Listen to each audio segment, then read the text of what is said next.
Suicide prevention is a very serious issue that crisis counselors deal with every day. And now they can get connected to people who need help a lot faster, all thanks to Facebook. Facebook just launched a program which instantly connects users who express suicidal thoughts to the National Suicide Prevention Lifeline. If a friend spots a suicidal message on someone's page, that person can then send an email to the friend who posted it and encourage that friend to call a hotline or even post a link to a confidential chat. Joining us now to talk about this development this morning is mental health counselor Janie Lacy. Great to see you as always. Thanks for coming in, Janie.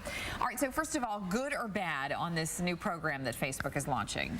Well, I think when we think about Facebook having 800 million users and over billions of posts, I think there's a benefit here because when we look at a lot of the stories, there's lots of suicidal thoughts and then people acting on it. When people look back at some of the Facebook posts, they see some of the signs. So I think there's definitely a good thing here, and it's a benefit that Facebook is intervening.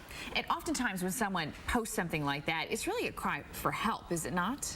It is a cry for help, and when we consider right now how most people are communicating through Facebook and through messages and just putting things out there, when you look for a cry for help, a lot of times we will either ignore it or we will see that there's something going on, but we're not sure, so we don't know how to act on it. So if we use the means by what people are mostly using, which is Facebook and online communication, this is a great way to intervene. Are there other warning signs, the interpersonal warning signs that we should always sort of be, oh, that was odd, just things that we should be looking out for? Well, there's some high-risk categories. One is obviously the depression.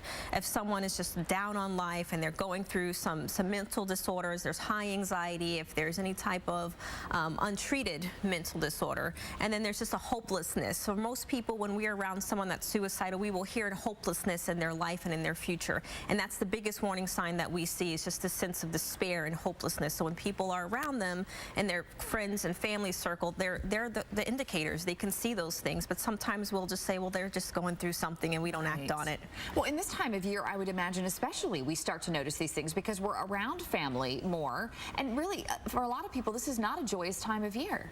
It's not. This can be a reminder of loss, you know, loss of breakups, loss of divorce. If there's something that traumatic happened around the holidays, these are all now triggers and reminders to the past pain. So for most people it can be a joyous time, but for other people it's a reminder of their pain, and then they can get down into their depression and get re-triggered to some of the past pain.